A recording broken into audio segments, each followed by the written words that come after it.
தினமும் இன்றைய ராசி பலனை தெரிஞ்சுக்கணும்னா மறக்காம நம்ம சேனலை சப்ஸ்கிரைப் பண்ணிக்கோங்க. அதோட பக்கத்துல இருக்கிற பெல் ஐகானை கிளிக் பண்ணி ஆல் என்ற ஆப்ஷனை தேர்வு பண்ணிக்கோங்க. முக்கியமாக இந்த வீடியோவுக்கு ஒரு லைக் போட்டுடுங்க மக்களே. வணக்கம். செவ்வாய்க்கிழமை ஆகஸ்ட் மாதம் 25ஆம் தேதி. ராகு காலம் மதியம் 3 மணி முதல் 4:30 மணி வரை. யமகண்டம் காலை 9 மணி முதல் 10:30 வரை. குளிகை நேரம் நண்பகல் 12 மணி முதல் மதியம் 1:30 வரை. நல்ல நேரம் என்கின்ற சுப ஹோரைகள் காலை 8 மணி முதல் 9 மணி வரை, நண்பகல் 12 மணி முதல் 1 மணி வரை, இரவு 7 மணி முதல் 8 மணி வரை. இன்றைய விசேஷம் பிரதோஷம், செவ்வாய்க்கிழமை பிரதோஷம். அனைவரும் ஏதாவது ஒரு சிவன் கோயிலுக்கு போய் சிவபெருமானை வணங்க வேண்டும். சென்னைக்கு அருகே உள்ள திரிசூலம் கோயிலுக்கு செல்லுங்கள். விமான நிலையத்திலிருந்து எதிர்ப்புறமாக சென்றால் 1 கிலோமீட்டர் தூரத்தில் இருக்கிறது திரிசூலம் கோவில். அருள்மிகு திரிசூலநாதர் தேவஸ்தானம். அம்பிகை திரிபுர சுந்தரி, அம்பாள் மகா திரிபுர சுந்தரியாக நின்ற திருக்கோலத்திலே நமக்கு அருள்பாலிக்கிறார். சுவாமி கிழக்கு நோக்கிய லிங்க திருமேனி, கிழக்கு நோக்கிய சிவலிங்கம். திரிசூலநாதர் பிரம்மபுரீஸ்வரர், பிரம்மபுரீஸ்வரர் திரிசூலநாதர் என்றெல்லாம் அழைக்கப்படுகின்ற ஈசன். 4 4 வேதங்களே 4 மலைகளாக எழுந்தருளி பிரம்மாவால் பூஜிக்கப்பட்ட தலமாக திரிசூலம் விளங்குகிறது. பிரம்மபுரீஸ்வரர் என்ற அந்த சாமிக்கு ஒரு திருநாமம். திரிசூலம் கோவில் ஏர்போர்ட்லேருந்து 1 கிலோமீட்டர். ஏர்போர்ட்டுக்கு எதிர்க்க ஒரு லெவல் கிராசிங் ஒன்று இருக்கும். ரயில்வே லெவல் கிராசிங் கேட்டு. எல்லா இடத்துலையும் பிரிட்ஜு கட்டிட்டா, இன்னும் அங்கே வரல, கேட்டு தான் போட்டுட்ருக்காங்க இன்னமும். அந்த கேட்டை தாண்டி உள்ளே போனீங்கன்னா 1 கிலோமீட்டர். மலை மேலே இல்லை, கீழே தான் இருக்குது திரிசூலம் கோவில். பல்லவர்கள் காலத்திலே கட்டப்பட்டது. சோழர் காலத்து சிற்பங்கள் அங்கே காணப்படுகின்றன. சோழர் காலத்தில் கட்டப்பட்ட தூங்கானை மாடம் என்று சொல்லக்கூடிய கஜபிருஷ்ட விமானம் அமைந்த கோவில். 1956 எங்கள் அப்பா அதை திறந்து வச்சார். இட் வாஸ் ரீஓப்பன்ட் இன் 1956. அது எப்போ கட்டினாங்கன்னா 1000 இயர்ஸ்க்கு மேலே இருக்கும். 1100 வருடத்திற்கு முன்பு சோழ மன்னர்களால் கட்டப்பட்ட பழமையான கோவில். ஒரு 70 ஆண்டுகளுக்கு முன்பு என்னுடைய தந்தையார் அந்த பக்கம் போகும்போது, என்ன கோவில் இவ்வளோ பார்த்தா பெரிய கோயிலாட்டம் இருக்குது, பழைய காலத்து சிவன் கோயிலாட்டம் இருக்குது, காம்பவுண்ட் வாலாம் இடிஞ்சு கிடக்கு, உள்ளுக்குள்ளே ஆடு மாடெல்லாம் மேய்ஞ்சிட்ருக்கு, என்ன இது அப்படின்னு அங்கே இருக்கிறவங்கள கூப்பிட்டு விசாரித்து இதை திறக்கிறதுக்கு என்ன நடவடிக்கை எடுக்கணுமோ அதை செய்வோம் என்று சொல்லி இறங்கி முயற்சி பண்ணி ஒரே மாதத்தில் அதை க்ளீன் பண்ணி நல்ல நாள் பார்த்து திறந்து வச்சு இவ்வளவும் பண்ணது. குகானந்த மண்டலியுடைய ஸ்தாபகர் சிதானந்தநாதர் சார் முதல் நாள் பூஜை செய்தார், எங்கள் அப்பாவுடைய குரு. அன்னிலேருந்து இன்னி வரைக்கும் ரெகுலராக 365 நாளும் பூஜை நடைபெற்று கொண்டு இருக்கிறது. பிரதோஷத்திற்கு திரிசூலம் கோயிலுக்கு வாருங்கள். இன்றைய கிரக நிலவரம்: மிதுனத்தில் செவ்வாய், கடகத்தில் குரு, சிம்மத்தில் சூரியன், புதன், கேது, கன்னியில் சுக்கிரன், மகரத்தில் சந்திரன், கும்பத்தில் ராகு, மீனத்தில் சனி.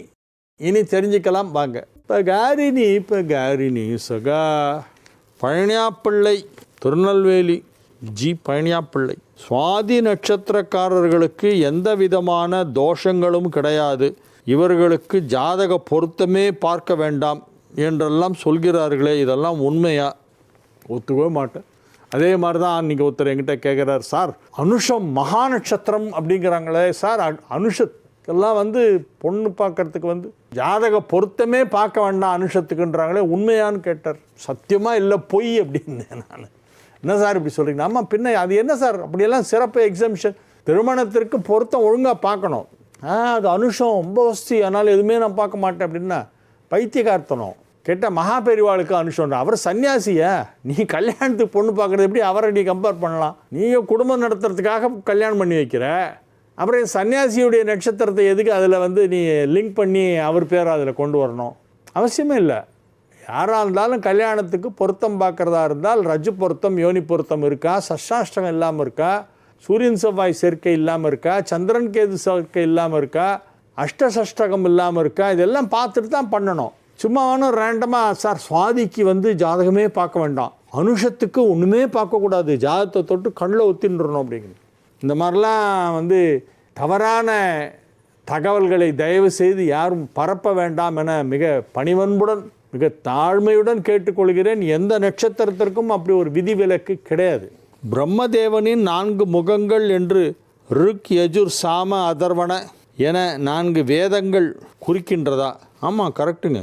5வது முகம்தான் சத்யோஜாதா தீபமும் சரிகமபதனி. ஜே மணிகண்டன், திருவிக்கா நகர், பேரணாம்பட்டு. பிரம்மதேவனின் 4 முகங்கள் 4 வேதங்களா? ஆம். எங்க 4 வேதங்களுக்கும் மேற்பட்டவன் யார்? வேதநாயகனாகிய சிவன். அதற்கும் மேற்பட்டவன் யார்? அந்த சிவனையே உட்கார வச்சு உபதேசம் பண்ண முருகப்பெருமான் சுவாமிநாத சுவாமி தான் எல்லாத்துக்கும் மேலே. ஹே ராம், நீங்கள் ஹீராம் போட்டு எழுதுறீங்க, நல்லது தான். செட்டித்தெரு, மாயவரம், ஆர் ராமலிங்கம். ஹே ராம் வணக்கம். ஒருவர் கல்வி கேள்விகளில் சிறந்து விளங்க எந்த கிரகம் லக்னம் உதவி புரியும்? எண் கணிதம் சாஸ்திரங்களில் உயர்வு பெற எந்த கடவுளின் அருள் வேண்டும்? சார், பொதுவாக புதன் நல்லா இருந்தால் மேத்தமெட்டிக்ஸ் நல்லா வரும், அரித்தமெட்டிக்ஸில் நல்லா ஷைன் பண்ணுவாங்க. மேத்ஸில் சென்டம் வாங்கணுன்னா புதன் நல்லா இருக்கணும், அது ஒரு முக்கியமான ஒரு காரணம். ஜாதகத்தில் 2ஆம் இடத்திலே புதன் உச்சம் பெற்றிருந்தால் அவர்கள் கல்வி கேள்விகளிலே சிறந்து விளங்குவார்கள், பெரிய கல்விமானாக விளங்குவார்கள்.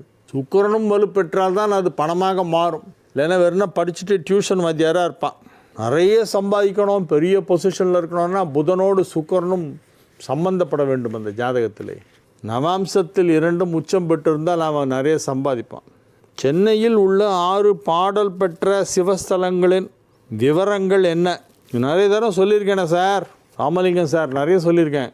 திருவான்மையூர், திருமயிலை, திருவொற்றியூர், பாடி என்கிற திருவலிதாயம், திருமுல்லைவாயில், திருவேற்காடு, இந்த 6 தலங்களும் திருமுறை பதிகம் பாடப்பட்ட, தேவாரம் பாடப்பட்ட பழமையான சிவஸ்தலங்கள். சென்னையிலும் சுற்று வட்டாரத்திலும் உள்ள தலங்கள் பாடல் பெற்ற சிவஸ்தலங்கள், திருமுறை தலங்கள் என்று சொல்வார்கள். அது 6 இருக்கிறது.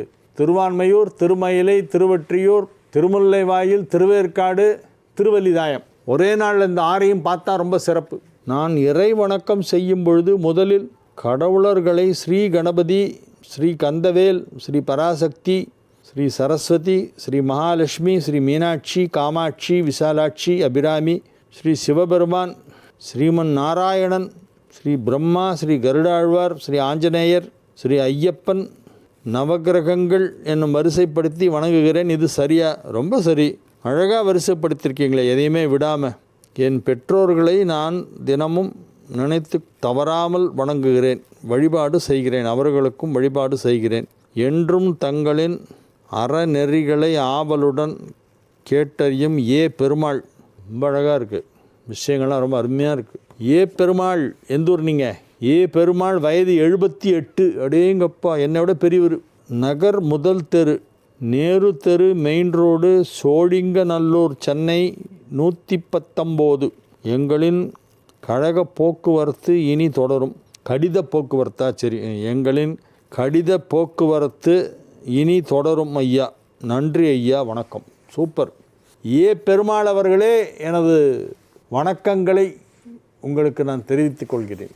எண்ணற்ற ஆன்மீக மற்றும் ஜோதிடம் சம்பந்தமான சந்தேகங்களுக்கு மிக அருமையாக விளக்கமளித்து கொண்டிருக்கின்ற, எங்களை தெளிவுபடுத்தி கொண்டிருக்கின்ற தங்களுக்கு நன்றி. சந்திராஷ்டமம் பற்றி குறிப்பிடும்போது குறிப்பிட்ட ராசிக்கு இன்று சந்திராஷ்டமம் என்று இந்த ராசிக்காரர்கள் புது முயற்சி எதுவும் செய்ய வேண்டாம், இறை வழிபாடு செய்யவும் என்று கூறுகிறீர்கள். ஆனால் சில ஜோதிடர்கள் குறிப்பிட்ட நட்சத்திரங்களுக்கு மட்டும் இன்று சந்திராஷ்டமம் என்று குறிப்பிடுகிறார்களே, இதில் எது சரி? நான் சொல்கிறது தான் எனக்கு சரி. நீங்கள் கரெக்டாக, அடுத்தவங்க கரெக்டான்னு கேட்டால் என்ன பதில் சொல்லுவாங்க? எல்லோரும் நான் தான் கரெக்டுன்னு தான் சொல்லுவாங்க. நானும் அப்படி தான் சொல்லுவேன். இந்த ராசிக்கு சந்திராஷ்டமம்னா இந்த ராசிக்கு ஃபுல்லாக 2.25 நாள் சந்திராஷ்டமம் தான். அதில் குறிப்பிட்ட நட்சத்திரத்துக்கு மட்டும் இன்றைக்கி சந்திராஷ்டமம், பரணிக்கு இன்றைக்கி, அஸ்வினிக்கு நேற்றுக்குலாம் அந்த மாதிரிலாம் பிரிக்க முடியாது. நான் அப்படி பிரிக்க மாட்டேன். இந்த மெத்தட் தான் கரெக்ட். ஜோதிட கலாரத்னா அவர்களுக்கு இப்போ இஷ்டத்துக்கு ஆளுக்கு பட்டங்களாக வாரி வழங்குறீங்கப்பா. சிவ சிவ சிவாய நமஹா. தங்களின் பிறந்த நாள் தேதி, திதி போன்றவற்றை தயவு கூர்ந்து அறிவிக்கவும். அன்று தங்களின் பெயரில் ஒரு அர்ச்சனை செய்ய ஆசைப்படுகிறேன். கோவி செல்வம். திதி வேண்டாம், அர்ச்சனை பண்ணுறதுக்கு நட்சத்திரம் தான் வேணும். திதிக்கு அதுக்கு சம்பந்தமே கிடையாது. நட்சத்திரத்தை எடுத்துக்கொள்ள வேண்டும். ஜென்ம நட்சத்திரம் என்றைக்கு வருதோ அன்றைக்கி தான் அர்ச்சனை பண்ணணும். என்னுடைய ஜென்ம நட்சத்திரம் பரணி. அனக்காட்டாம்புதூர் கோவி செல்வம், சகாய தோட்டம், அஞ்சல் அரக்கோணம் மாவட்டம் 631151. மேஷ ராசிக்கு இது ஒரு நல்ல நாள். 9ஆம் இடமான தனுசிலே சந்திரன் இருக்கிறது. குருவின் வீட்டில் சந்திரன், சந்திரன் வீட்டில் குரு. குருவும் சந்திரனும் வீடை மாற்றிக்கொண்டிருக்கின்றன. ஒரு கிரகத்தின் வீட்டில் மற்றொரு கிரகமும் அதன் வீட்டில் இதுவுமாக இப்படி மாறி இருந்தால் இதற்கு பெயர் பரிவர்த்தனை என்று பெயர். குரு வீட்டில் சந்திரன், சந்திரன் வீட்டில் குரு. அதுதான் இன்றைய தினத்திற்கான ஹைலைட். சந்திரன் வீட்டில் குரு வரும்பொழுது அது உச்சமாகிறது. உச்சம் பெற்ற குருவின் வீட்டிலே இது பரிவர்த்தனை பெற்று இருக்கிறது. ரெண்டுமே பெரிய யோகம். உச்சம் 4ல் குரு உச்சம், குருவோட வீட்டில் சந்திரன் பரிவர்த்தனை. அதுவும் உங்கள் ராசிக்கு 9ஆம் இடத்தில் இருக்கிறது. 9 குடையவன் உச்சமடைந்திருக்கிறான். பாக்யாதிபதி உச்சமடைந்திருக்கிறது. பெரிய பெரிய பாக்கியங்களெல்லாம் உங்களுக்கு கிடைக்கப் போகின்றன. மிகப்பெரிய நன்மைகளை நீங்கள் பார்க்க போகிறீர்கள். வியாபாரத்திலே மிகப்பெரிய வருமானம் கிடைக்கப் போகிறது. மேஷராசி அன்பர்களே, பணத்தை பத்திரமாக பார்த்து கொள்ளுங்கள். செலவு செய்து விடாதீர்கள். பத்திரப்படுத்துங்கள். சேமிப்பு வேண்டும்.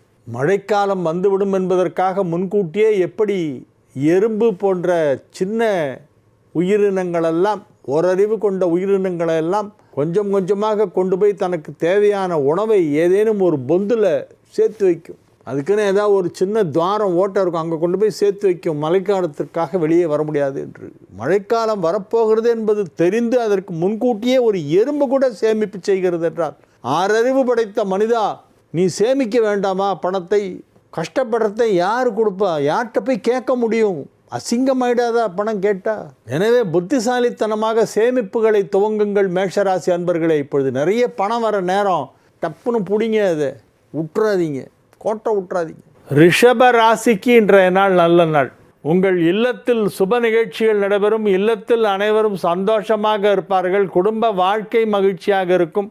குழந்தைகளின் முன்னேற்றம் நன்றாக இருக்கும். அவர்களின் கல்வி, ஆரோக்கியம், வேலைவாய்ப்பு போன்றவற்றிலே நல்ல முன்னேற்றம் ஏற்படும். பிள்ளைகளால் நீங்கள் மகிழ்ச்சி அடைவீர்கள். நீங்கள் எந்த ஒரு செயலை செய்ய நினைத்தாலும் அதை செய்து முடித்து விடுவீர்கள். வெற்றிகரமாக செய்து காட்டுவீர்கள். அத்தகைய ஆற்றல் உங்களுக்குள் இருக்கிறது. அந்த ஆற்றல் இப்பொழுது வெளிப்படப் போகிறது. உங்களுடைய புகழ் அனைவரும் பேசுவார்கள். உங்களுக்கு மிகப்பெரிய செல்வாக்கு, சமூக அந்தஸ்து கிடைக்கும். எனவே இது ஒரு நல்ல நாள். மிதுன ராசிக்கு இன்றைய தினம் சந்திராஷ்டமம் இருக்கிறது. எனவே புதிய முயற்சிகளில் இறங்க வேண்டாம். அதனால் கொஞ்சம் பேசும்பொழுதெல்லாம் பார்த்து பேசணும். பகலில் பக்கம் பார்த்து பேசணும், ராத்திரில் அது கூட பேசக்கூடாதும்பாங்க. சந்திராஷ்டமம் இருக்கும்போது பகலாக பேசவே கூடாது. இரவு பகல் இரண்டிலுமே நீங்கள் பேசக்கூடாது. பேசுவதிலே மிகுந்த கவனம், எச்சரிக்கை தேவை. பேச்சினால் ஏதாவது சர்ச்சை வரும். அதனால் சர்ச்சைக்குரிய டாபிக்லாம் பற்றி பேசாதீங்க. யாருக்கும் எந்த பிரச்சனையும் இல்லாத ஒரு டாபிக் எடுத்து பேசுங்க. பேசுகிறதா இருந்தால் சர்ச்சைக்குரிய விஷயங்களில் தலையிட வேண்டாம். கடக ராசிக்கு இன்றைய நாள் மகிழ்ச்சியான நாள். ராசி அதிபதி 6ஆம் இடமான தனுசிலே குருவின் வீட்டிலே இருக்கிறது. 6 குடைய குரு ராசியில் உச்சம். குரு உச்சம், உங்கள் ராசியில் குரு உச்சம். எனவே இப்போ பெரிய பெரிய நல்லதெல்லாம் சுலபமாக நடைபெறும். கடினமான நன்மைகள் சுலபமாக நடைபெறும். பல வருடங்களாக திருமணத்திற்காக முயற்சி செய்து வெறுத்து போய் கல்யாணமே வேண்டான்னு இருந்துடலாமா, நிம்மதியாக இருக்கும் அப்படின்ற அளவுக்கு வெக்ஸாகி போனவங்களுக்கெல்லாம் இப்போ டக்குன்னு கல்யாணம் நிச்சயம் ஆகிடும். சீக்கிரம் நடக்கும். கல்யாணம் சீக்கிரம் நடக்க போகுது கடகத்துக்கு. இன்றைக்கி ட்ரை பண்ணுங்களேன், கண்டிப்பாக உங்களுக்கு ஃபிக்ஸ் ஆகும் மேரேஜ். நிறைய பேருக்கு ஏன் கல்யாணம் லேட் ஆகுதுன்னா, இவங்க ஏதோ ஒரு லொக்கேஷனை மனசில் வச்சுட்டு அங்கே போய் வாழணும்னு நினைக்கிறாங்க.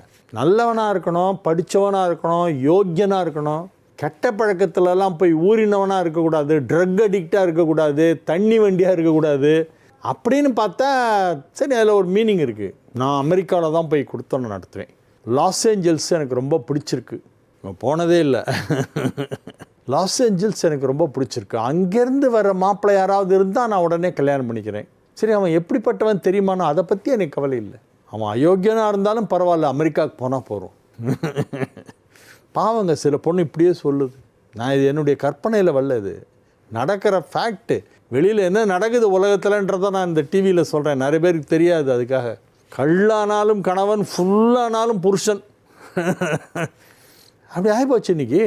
அதுதான் ஃபேக்ட்டு, அதுதான் நடக்குது இன்றைக்கி.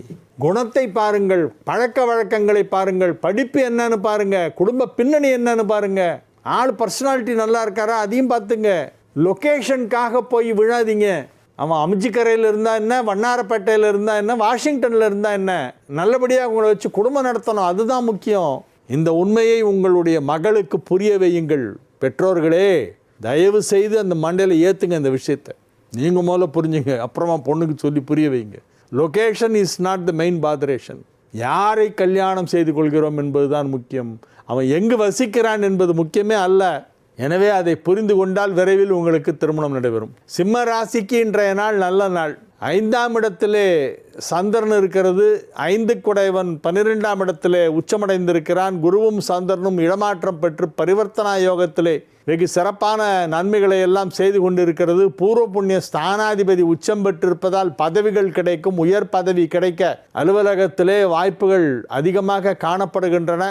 நீங்கள் எதிர்பாராத விதமாக பெரிய பெரிய பதவிகளெல்லாம் உங்களுக்கு கிடைக்கப் போகின்றன. எனவே இது ஒரு நல்ல நாள், நல்ல நாள். திருமண தடை நீங்கும். வியாபாரத்தில் வளர்ச்சி ஏற்படும். பொருளாதாரத்திலே நல்ல முன்னேற்றம் ஏற்படும். ஆரோக்கியம் சிறப்பாக இருக்கும். அனைத்து விதமான நன்மைகளும் நடைபெறுகின்ற நல்ல நாளாக சிம்ம ராசிக்கு இன்றைய நாள் விளங்கும். கன்னி ராசி அன்பர்கள் இன்று மிகுந்த மகிழ்ச்சியுடன் காணப்படுவார்கள். 11ஆம் இடத்திலே குரு உச்சமடைந்திருக்கிறது. 11க்குடைய லாபாதிபதி சந்திரன் குருவோடு பரிவர்த்தனா யோகம் பெற்றிருக்கிறது. எனவே வெகுவாக பெரும்பாலான கிரகங்கள் அனைத்துமே நல்ல நிலையிலே இருக்கின்றன. உங்கள் ராசிக்கு நன்மைகள் அதிக அளவில் நடைபெறுகின்ற நல்ல நாளாக இந்த நாள் விளங்கும். மகிழ்ச்சியான நாள். வெற்றிகரமாக உங்கள் பணிகளை நீங்கள் செய்து முடிக்கக்கூடிய நல்ல நாள். வியாபாரத்திலே நல்ல முன்னேற்றம் ஏற்பட்டு வருமானம் சற்று அதிகமாக கிடைக்கும். வழக்கத்தை விட அதிக வருமானம் கிடைக்கக்கூடிய நல்ல நாள். வரவு செலவு ஒரே மாதிரி இருக்கும். அதிக வரவு அதிக செலவு கொண்ட நாளாக இந்த நாள் விளங்குகிறது. எனினும் ஆரோக்கியம் நன்றாக இருப்பதாலும் மனதிலே உள்ள கவலைகளெல்லாம் பறந்து போய்விடும். கவலையே கிடையாது. கவலை பண்ணோன்னா அதுக்கு ஏதாவது ஒன்று யோசிக்கணும். எதை பற்றி கவலைப்படலாம்? கவலைப்படுறதுக்கு ஒன்றுமே இல்லையே, நான் என்ன பண்ணுவேன் அப்படின்னு கவலைப்படலாம். மற்றபடி கவலை என்னும் சொல் உங்களுடைய மனதிலிருந்து நீக்கப்பட்டு விட்டது. தற்காலிகமாக அது நீக்கப்பட்டு விட்டது. எனவே இப்பொழுதைக்கு உங்களுக்கு எந்த பிரச்சனையும் கிடையாது. இன்றைக்கி நல்ல நாள். துலா ராசி அன்பர்கள் இன்று மிகுந்த உற்சாகத்துடன் காணப்படுவார்கள். விறுவிறுப்பாக சுறுசுறுப்பாக இயங்கக்கூடிய நல்ல நாளாக இந்த நாள் விளங்குகிறது. 3ஆம் இடத்திலே சந்திரன் இருக்கிறது. 10ஆம் இடத்திலே குரு இருக்கிறது. எனவே இது ஒரு மிக சிறப்பான நன்மைகள் நடைபெறக்கூடிய நல்ல நாளாக விளங்குகிறது. வியாபாரத்தை இன்னும் சிறப்பாக செய்ய என்ன நடவடிக்கை மேற்கொள்ள வேண்டும் என்பதை பற்றியெல்லாம் தீவிரமாக ஆலோசனை செய்து கொண்டிருப்பீர்கள். உங்கள் வியாபார வளர்ச்சி மிகப்பெரிய அளவிலே செல்லும். எடுத்த காரியம் அனைத்தையும் வெற்றிகரமாக செய்து முடிப்பீர்கள். மனதில் நினைத்ததையெல்லாம் செயலில் கொண்டு வரக்கூடிய ஆற்றல் உங்களிடம் இருக்கும். நினைத்ததையெல்லாம் செய்ய முடியும். எனவே அத்தகைய ஒரு சிறப்பு வாய்ந்த நல்ல நாளாக இந்த நாள் விளங்குகிறது. இந்த சிறப்பான நல்ல நாளை உங்களுடைய வியாபார வளர்ச்சிக்கு பயன்படுத்துங்கள். உத்தியோக முன்னேற்றம் வெகு சிறப்பாக இருக்கும். அலுவலகத்திலே அனைவரும் உங்களுக்கு கொடுக்க வேண்டிய உரிய மரியாதையை கொடுப்பார்கள். நன்மைகள் அதிக அளவிலே நடைபெறக்கூடிய நல்ல நாளாக இந்த நாள் விளங்கும். விருச்சிக ராசிக்கு இன்றைய நாள் நல்ல நாள். 9ஆம் இடத்திலே குரு உச்சம் பெற்றிருப்பது சாதாரண யோகம் அல்ல, பெரிய யோகம். 9ல் குரு உச்சம். 5 குடைவன் 9ல் உச்சம். 9 குடைவன் 2ஆம் இடமான தனுசிலே அமர்ந்து கொண்டு குருவும் சந்திரனும் பரிவர்த்தனை பெற்றிருக்கின்றன. குருச்சந்திர பரிவர்த்தனை மிக சிறப்பான கிரக அமைப்பு. அற்புதமான நாள். வியாபாரத்தில் நல்ல வளர்ச்சி ஏற்படும். ஆரோக்கியத்தில் நல்ல முன்னேற்றம் ஏற்படும். ஆரோக்கியம் சம்பந்தமான பிரச்சனைகளுக்கெல்லாம் புதிய தீர்வு கிடைக்கும். இத்தனை நாள் வரைக்கும் நீங்கள் பார்த்துட்டு இருக்கிற வைத்தியம் இல்லாமல் இப்போ புதுசாக யாரோ சில ஹெல்த் டிப்ஸ் எல்லாம் கொடுப்பாங்க. அதை ஃபாலோ பண்ணிங்கன்னா உங்களுக்கு நல்லது. அனைத்து விதமான நன்மைகளும் நடைபெறுகின்ற நல்ல நேரம். மாணவ செல்வங்கள் அழகாக படித்து கல்வியிலே நல்ல முன்னேற்றம் காண்பார்கள். சூரியன் புதன் சேர்க்கை 10ஆம் இடத்திலே ஏற்பட்டு இருக்கிறது. சூரியன் அங்கே ஆட்சி பலம் பெற்றிருக்கும் பொழுது புதாதித்ய யோகமும் பெற்றிருக்கிறது. விருச்சிக ராசி மாணவர்கள் கல்வியிலே முதலிடத்தை பிடிப்பார்கள். விளையாட்டு போட்டிகளிலும் முதலிடத்தை பிடித்து பரிசுகளையும் கோப்பைகளையும் பெற்று வருவார்கள். குடும்பத்தில் அனைவரும் ஒற்றுமையாக இருப்பார்கள். குடும்ப வாழ்க்கை மகிழ்ச்சியாக இருக்கும். இல்லறம் நல்லறமாக நடைபெற்று கொண்டிருக்கின்ற நல்ல நாளாக இந்த நாள் விளங்குகிறது. எனவே இது ஒரு மிக சிறப்பான நல்ல நாள். தனுசு ராசிக்கு இன்றைய நாள் மிக சிறப்பான நல்ல நாளாக விளங்குகிறது. 9, 10 குடையவர்கள் 9ல் சேர்க்கை. தர்ம கர்மாதிபதி யோகம் ஏற்பட்டு இருக்கிறது. ராசி அதிபதி உச்சம். வெகு சிறப்பான நிலையிலே சில கிரகங்களெல்லாம் அமைந்திருக்கின்றன. 2ஆம் இடத்தை குரு பார்க்கிறது, 2 குடைவனையும் குரு பார்க்கிறது, தனஸ்தானத்தையும் தனஸ்தானாதிபதியையும் தனகாரகனாகிய குரு பார்ப்பதால் தனம், அதாவது பொருள் நிறைய வரும். மிகப்பெரிய செல்வ செழிப்பு ஏற்படும். எனவே இது ஒரு நல்ல நாள். மகர ராசிக்கு மகிழ்ச்சியான நல்ல தகவல்கள் எல்லாம் வந்து சேருகின்ற நல்ல நாளாக விளங்குகிறது. 7ஆம் இடத்திலே உச்சம் பெற்றிருக்கின்ற வியாழன் உங்கள் ராசியை பார்த்து கொண்டிருப்பதோடு மட்டுமல்லாமல் உங்கள் ராசி அதிபதியையும் பார்த்து கொண்டிருக்கிறது என்பது மிகச் சிறப்பான யோகம். வெற்றிகரமாக உங்கள் பணிகளை செய்து முடிப்பீர்கள். வியாபாரத்தில் உள்ளவர்களுக்கு அதிக பொருளாதார வளர்ச்சி ஏற்படும் என்பதிலே எவ்வித ஐயப்பாடும் இல்லை. தொட்டது துலங்கும், எடுத்தது வெற்றி பெறும். எனவே இது ஒரு நல்ல நாள். குடும்பத்தில் அனைவரும் ஒற்றுமையாக இருப்பார்கள். குடும்ப வாழ்க்கை மகிழ்ச்சியாக இருக்கும். குடும்பத்தில் சுப நிகழ்ச்சிகள் நடத்துவது பற்றிய பேச்சுவார்த்தை நடைபெற்று கொண்டிருக்கும். கும்பராசிக்கு இன்றைய நாள் மிக மிக சிறப்பான நன்மைகள் நடைபெறக்கூடிய நல்ல நாளாக விளங்குகிறது. உங்கள் ராசிக்கு 2ஆம் இடத்தை 2 குடைவன் பார்த்து கொண்டிருப்பதால் பொருளாதார வளர்ச்சி நன்றாக இருக்கும். 12ஆம் இடத்தையும் குரு பார்த்து கொண்டிருப்பதால் செலவும் அதிகமாக இருக்கும். வரவு அதிகம், செலவு அதிகம். அதுதான் இன்றைய தினத்திற்கான ஜோதிட கணக்கு. எனவே இது ஒரு நல்ல நாள், மகிழ்ச்சியான நாள். உங்களுடைய தொழிலில் நீங்கள் மிகவும் பிஸியாக இருப்பீர்கள். வியாபாரிகளுக்கு அதிக வருமானம் கிடைக்கும். உத்தியோகத்தில் உள்ளவர்களுக்கு அலுவலகத்திலே புதிய பொறுப்புகள் எல்லாம் வழங்குவார்கள். நீங்கள் உடனே எங்கிட்ட தான் எல்லா வேலையும் என் தலையிலேயே வைக்கிறாங்க. இளிச்சவாயன் நான் மாட்டிட்டேன், நல்லா கண்டுபிடிச்சிட்டாங்க. இவன் இளிச்சவாயன் என்ன சொன்னாலும் செய்வான். ராத்திரி 9 மணி வரைக்கும் உட்காந்து வேலை பார்ப்பான்னு தெரிஞ்சுட்டு என்னை பழி வாங்குறாங்க. எங்கள் ஆஃபீஸில் என்னை மதிக்கவே இல்லை. இப்படிலாம் பேசாதீங்க. நீங்கள் ரொம்ப திறமைசாலி. உங்களுக்கிட்ட இருக்கிற திறமை மற்றவங்கக்கிட்ட இல்லை. மற்றவன்ட்டெல்லாம் இந்த வேலையை கொடுத்தா சொதப்பிடுவான், ஒழுங்காக செய்ய மாட்டான். நீங்கன்னா சின்சியராக செய்வீங்க. அதனால் உங்கள்கிட்ட நிறைய வேலையை கொடுக்குறாங்க. உங்களுடைய திறமைக்கு கிடைத்த பரிசாக எடுத்துக்கொண்டு அதை சிறப்பாக செய்யுங்கள். வேலைப்பளுவை பற்றி புலம்ப வேண்டாம். வேலை அப்படித்தான் இருக்கும். உழைத்தால் தான் பெயர் கிடைக்கும். நீங்கள் உழைக்கக்கூடியவர், உழைக்கத்தக்கவர், உழைப்பாளி, அறிவாளி. எனவே உங்களிடம் அதிக வேலைகளை ஒப்படைப்பார்கள். அதை நீங்கள் செய்துவிட வேண்டும். மீன ராசிக்கு இன்றைய நாள் மிக மிக மிக அற்புதமான நாள். 5ஆம் இடத்திலே குரு உச்சமடைந்திருக்கிறது. 5 குடைய சந்திரன் 10ஆம் இடமான தொழில் ஸ்தானத்திலே இருக்கிறது. 5க்கும் 10க்கும் அதிபதியான கிரகங்கள் பரிவர்த்தனா யோகம் பெற்றிருக்கின்ற மிக மிக மிக சிறப்பான ஒரு நேரம். 5 10 குடையவர்கள், 5 திரிகோணம் 10 கேந்திரம். திரிகோணாதிபதியும் கேந்திராதிபதியும் அதிலும் குரு சந்திரன் பரிவர்த்தனை, குரு உச்சம், சந்திரன் பரிவர்த்தனா யோகத்தில் இருக்கிறது. என்ன அற்புதமான கிரக அமைப்பு, அற்புதமான கிரக அமைப்பு. அடாடாடா, மீனராசிக்காரர்களை பார்த்தால் பொறாமையாக இருக்கிறது. என்னடா இவ்வளோ நல்லா இருக்குது இவங்களுக்கு மட்டும் அப்படின்னு ஒரு பேச்சுக்கு சொன்னேன். பொறாமன்ற வேர்டு வரக்கூடாது. நான் யாரையும் பார்த்து பொறாமப்பட மாட்டேன். அவ்வளோ நல்லா இருக்குன்றதை அதை உயர்த்தி சொல்லுவதற்காக அந்த வார்த்தையை அங்கே பயன்படுத்த வேண்டியதாக இருந்தது. எனவே நீங்கள் பெருமை கொள்ள வேண்டும். நாங்கள்லாம் மீனராசி தெரியுமா, சூப்பராக இருக்குது சார் சொல்லிட்டார் இன்றைக்கி அப்படின்னு சொல்லி நீங்கள் என்ன பண்ணோம், ஏதாவது ஒன்று பண்ணுங்கள். பண்ணினா வெற்றி. இன்றைக்கி ரொம்ப நல்லா இருக்குதுன்னு சொல்லிட்டாருன்னு படுத்து தூங்கினீங்கன்னா ஒன்றும் வராது, கொரட்டை தான் வரும். என்றைக்கு நல்லா இருக்குதுன்னு சொல்கிறனோ அன்றைக்கி தான் ஜாஸ்தி உழைக்கணும். அப்போ தான் அதற்கான பலன் கிடைக்கும். இன்றைக்கி நாள் நல்லாவே இல்லை அப்படின்னா அன்றைக்கி போய் உழைச்சுன்றாக்க வேஸ்ட் ஆகிடும். உழைப்பு வீணாகும், பலன் கிடைக்காது. இன்று நல்ல நாள், உழைத்தால் பலன் கிடைக்கும். முயற்சி செய்யுங்கள், வெற்றி பெறுங்கள். வாழ்த்துக்கள். வாழிய செந்தமிழ் வாழ்க நற்றமிழர், வாழிய பாரத மணித்திருநாடு. வந்தே மாதரம், வந்தே மாதரம், வந்தே மாதரம். மீண்டும் நாளை நிகழ்ச்சியிலே உங்களை சந்திக்கும் வரை உங்களிடமிருந்து விடைபெற்றுக் கொள்வது உங்கள் வழிகாட்டி ஜோதிடர் கலைமாமணி ஹரிகேசன் அல்லூர் வெங்கட்ராமன்.